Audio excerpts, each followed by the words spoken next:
శ్రీమాత్రే నమ. జయ గురు దత్తాత్రేయ నమ. ఈ వీడియోలో మనం కుంభరాశి వారికి మార్చి 1 నుంచి 7వ తారీఖు మధ్యలో జరిగే వార ఫలాలు పరిశీలించినప్పుడు నెమ్మదిగా కుంభరాశి వారి యొక్క ఆర్థిక పరిస్థితి మెరుగుపడడం జరుగుతుంది.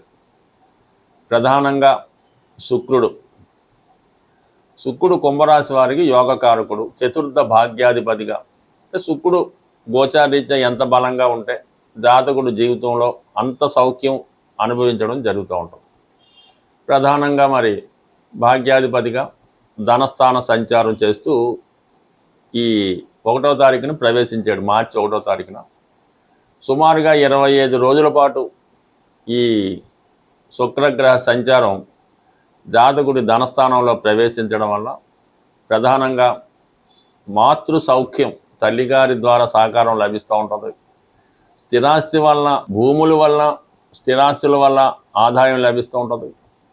ప్రధానంగా భాగ్యాధిపతి అవ్వడం వల్ల మీ యొక్క స్వయం కృషితో, అదృష్టం వల్ల అయితేనే, మీ పిల్లల యొక్క సహకారంతో అయితేనే, అలాగే మీకు సడన్గా అదృష్టంగా కొన్ని శుభవార్తల వల్ల అయితేనే అటు ఆర్థిక పరంగా అనుకూలిస్తుంది.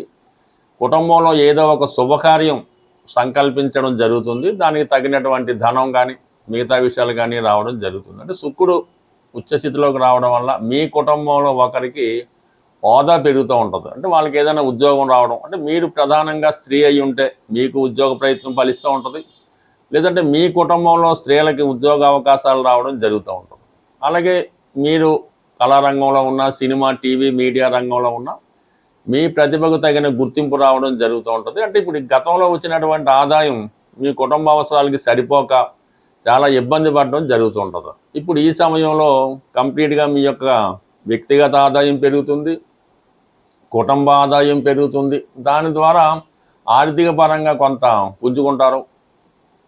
పెండింగ్గా ఉన్నటువంటి ఏదైనా పూజలు, పుణ్య కార్యక్రమాలు, వివాహాలు, ఈ ఫంక్షన్స్ ఏమన్నా ఉంటే అవి ఏదో విధంగా జరిపించడం, అలాగే మీ బంధుమిత్రుల దగ్గర మీ యొక్క ఉన్నతి కూడా చూపించుకోవాల్సిన అవసరం ఉంది. ఎందుకంటే చాలా కాలంగా మీరు చాలా ఇబ్బందుల్లో ఉన్నారని, నష్టాల్లో ఉన్నారని, చాలా ఇబ్బంది పడుతున్నారని అనుకునే మీ చుట్టుపక్కల ప్రజానీకానికి, మీ బంధువులకి ఒకేసారి మీ యొక్క స్థాయి చూపించే విధంగా మీ స్థాయి పెరుగుతుంది.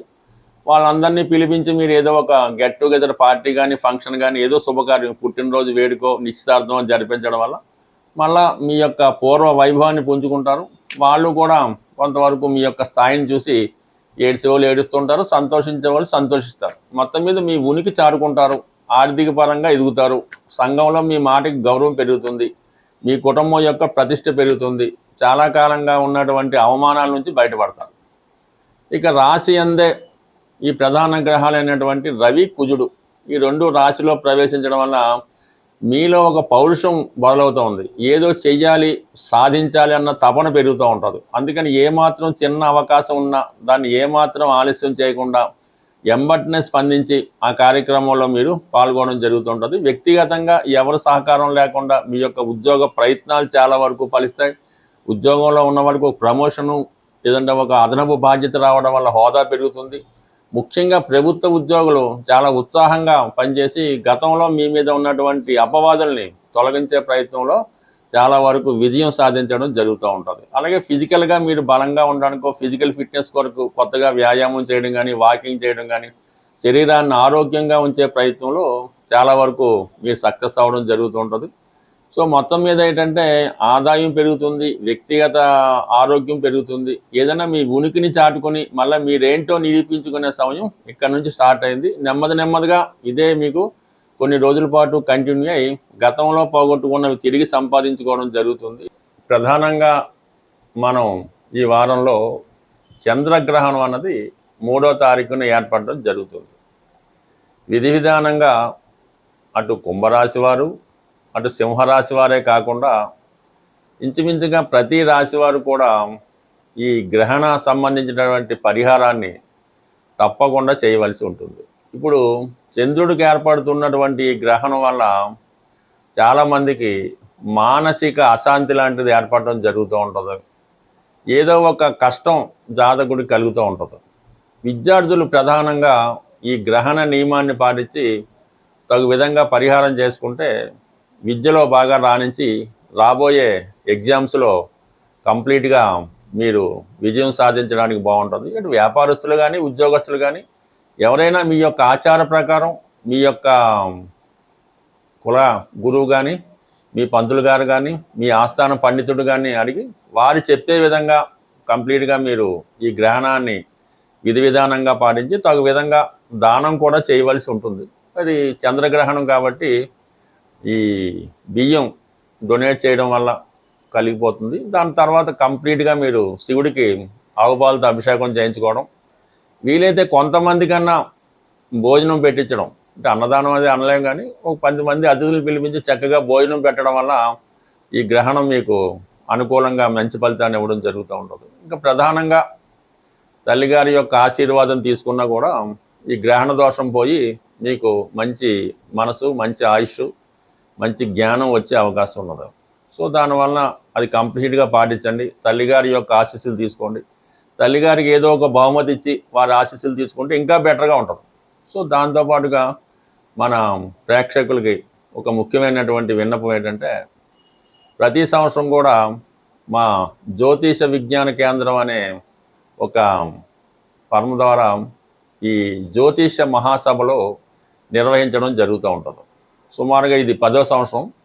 ఈ నెల అంటే ఇంచుమించుగా ఈ మార్చి నెల 22వ తారీఖున ఆదివారం రోజు మన హైదరాబాద్లో ఈ సుందరయ్య విజ్ఞాన కేంద్రంలో ఈ జ్యోతిష సభ ఒకటి ఏర్పాటు చేయడం జరిగింది. దాంట్లో ప్రముఖుల్ని ఆహ్వానించి ఈ జ్యోతిషానికి ఉపయోగపడే, అంటే మీకు ఎవరైతే జ్యోతిష విద్యార్థులు ఉంటారో, జ్యోతిష్కులు ఉంటారో వారికి ఉపయోగపడే కొన్ని విషయాలు చర్చించడం జరుగుతుంటుంది. మీలో ఎవరికైనా ఈ జ్యోతిష సభలో పాల్గొని మీకు వచ్చిన విధంగా సభలో ప్రసంగించాలనుకున్నా, సభలో పాల్గొవాలన్నా మమ్మల్ని సంప్రదించవచ్చు. దీనికి ఏ విధమైనటువంటి ఫీజు ఉండదు. మరి సభలో పాల్గొన్న వారికి అన్ని సౌకర్యాలు, అంటే భోజన సౌకర్యాలన్నీ కూడా ఉచితంగానే ఏర్పాటు చేయడం జరుగుతుంది. ఎటువంటి ప్రవేశ రుసుము ఉండదు. కాబట్టి ఎవరైనా మా మీద అభిమానం ఉన్నవాళ్ళు, కొత్త విషయాలను తెలుసుకుందాం అనుకున్న వాళ్ళు ఈ నెల 22వ తారీఖు ఆదివారం రోజు జరగబోయే సభకు ముందుగా మీ యొక్క పేర్లు ఇచ్చి మమ్మల్ని ప్రోత్సహిస్తారని ఆశిస్తూ, అలాగే ప్రధానంగా ఈ వారం నుంచి శుక్రుడు ఉచ్చస్థితిలోకి వచ్చి మరి కొన్ని రాసుల వారికి మాలవ్య మహాపురుష యోగం అనే యోగం ఏర్పడింది. శుక్రుడు బలంగా ఉన్నప్పుడు మరి లక్ష్మీదేవిని ఆరాధించడం వల్ల, పూజించడం వల్ల మనకి తొందరగా అమ్మవారి ఫలితం ఇవ్వడం జరుగుతూ ఉంటుంది. అందువల్ల ఏంటంటే ఈ సమయంలో మీరు ఈ రాబోయే ఈ మార్చి 1వ తారీఖు నుంచి 25వ తారీఖు మధ్యలో కనీసం ఒక 18 రోజులు పెట్టుకొని ప్రతిరోజు కూడా విధి విధానంగా లక్ష్మీ అమ్మవారిని, అంటే మీరు ఏ రూపంలో అమ్మవారిని ప్రసన్నం చేసుకున్నా పూజించినా పర్వాలేదు, కలవ పువ్వులతో అమ్మవారిని ఏదో ఒక శుక్రవారం రోజు కానీ మంగళవారం కానీ ఏ రోజైనా కలవ పువ్వులతో అమ్మవారిని అలంకరించి, వీలైతే ఈ ప్రతిరోజు కూడా, అంటే ఈ శుక్రుడు ఉచ్చలో ఉన్న రోజులు కూడా శ్రీ సూక్తం కానీ, లక్ష్మీ స్తోత్రం కానీ, కనకదార స్తోత్రం కానీ పారాయణ చేస్తూ కంప్లీట్గా మీరు ఈ విధానం పాటించడం వల్ల, అలాగే ఏదైనా అమ్మవారి ఆలయంలో అమ్మవారి కలవ పువ్వులతో అర్చన చేయడం, దానివల్ల ఏంటంటే మీకు అమ్మవారు తొందరగా అనుగ్రహించడం జరుగుతూ ఉంటుంది. సాధారణంగా మీకు ఈ దేవతలు ఫోటోలు అవి చూసినప్పుడు కొంతమంది చేతిలో ఈ కలవ పువ్వు ఉండడం జరుగుతూ ఉంటుంది. సూర్య భగవానికి ఉంటుంది, లక్ష్మీ అమ్మవారికి ఎలా ఉంటుంది, కొంతమందికి అది సింబాలిక్గా పెడుతుంటారు. ఎవరి చేతిలో ఈ కలవ పువ్వు ఉన్నట్టు ఆ చిత్రపటం లేదంటే ఆ దేవతామూర్తి ఉంటుందో వారు మీకు ధనాన్ని ఇవ్వడానికి రెడీగా ఉంటారన్నమాట. అందుకే ఆ సింబల్ అక్కడ పెట్టడం జరుగుతూ ఉంటుంది. అందువల్ల ఏంటంటే మీరు కలవ పువ్వులతో అమ్మవారిని పూజించడం వల్ల, తేనె నైవేద్యంగా పెట్టడం వల్ల, ఈ ప్రసాదం అది అమ్మవారి పెట్టినప్పుడు వెండి పాత్రల్లో పెట్టవలసి ఉంటుంది. ఎక్కువ మంది ఏంటంటే స్టీలు పాత్రల్లో పెట్టడం అన్నటువంటిది అది చాలా పొరపాటు. తెలియచేయడం వల్ల తప్పు లేదు, కానీ ఎట్టి పరిస్థితుల్లో కూడా దైవ ఆరాధనకి ఇనప సంబంధించింది, స్టీలు సంబంధించింది ఎట్టి పరిస్థితుల్లో కూడా వాడకుండా ఉంటేనే మంచిది. సాధ్యమైనంత వరకు అమ్మవారి యొక్క నైవేద్యాలు కానీ ప్రసాదాలు కానీ అరిటాకులో పెడితే ఉత్తమం, లేదు వెండి ప్లేట్లో పెడితే మరింత ఉత్తమం. ఈ విధంగా బుద్ధిగా నియమం పాటించి అమ్మవారిని ప్రసన్నం చేసుకోవడం. అలాగే అమ్మవారి పూజా కార్యక్రమం ప్రారంభించుకున్నాం, కనకదార స్తోత్రం చదువుతున్నాం. అప్పుడు ఏం చేయాలి? ఏదో ఒక పర్టికులర్ టైం ఎన్నుకోవాలి. ఉదయం 6:30 అంటే 6:30, 5 అంటే 5, ఆ టైంకి కరెక్ట్గా ఆదరణ అయిపోవాలి. ఆ టైంకి చేస్తేనే మీకు ఆ ఫలితం శీఘ్రంగా తొందరగా రావడం జరుగుతూ ఉంటుంది. ఒకరోజు 6 గంటలకి, ఓ రోజు 9 గంటలకి, ఓ రోజు సాయంకాలం, ఈ విధంగా చేయడం వల్ల మీరు 1,00,000 రోజులు చేసినా సరే ఆ ఫలితం అన్నది మీకు రాదు. ప్రధానంగా మీరు అమ్మవారికి సంబంధించినటువంటి ఏ స్తోత్రం పారాయణ చేసినా ముందుగా అది చక్కగా విని దాని తాలూకా అర్థం పూర్తిగా తెలుసుకొని అది చదవడం వల్ల, పారాయణ చేయడం వల్ల ఆ ఫలితం మీకు తొందరగా వస్తుంది. అది మీకు తెలిసిపోతూ ఉంటుంది. మీరు ఒక్కొక్క వాడు చదువుతుంటే ఆ స్తోత్రం పూర్తయ్యే లోపల అది మీకు ఎటువంటి అనుభవం ఇస్తారన్నది మీరు ప్రత్యక్షంగా దాన్ని అనుభవించడం జరుగుతూ ఉంటుంది. ఎప్పుడది దాని యొక్క పూర్తి అర్థం తెలిసినప్పుడు అది మనకుగా భావించి మీకు తెలుస్తూ ఉంటుంది. అది పూర్తిగా భక్తిలో సంపూర్ణంగా చేసిన వాళ్ళకి అర్థమవుతూ ఉంటుంది అన్నమాట. అందుకని ఈ విధంగా దాదాప్యం చెందుతూ శరణాగతి చెంది అమ్మవారి పాదాలు పట్టుకొని ఒక్కసారి చేసినా కూడా మీకు 1,000 సార్లు చదివిన ఫలితం అన్నది తప్పకుండా కలుగుతుంది. ఇందులో శ్రద్ధ అన్నది వెరీ వెరీ వెరీ ఇంపార్టెంట్. స్వస్తి.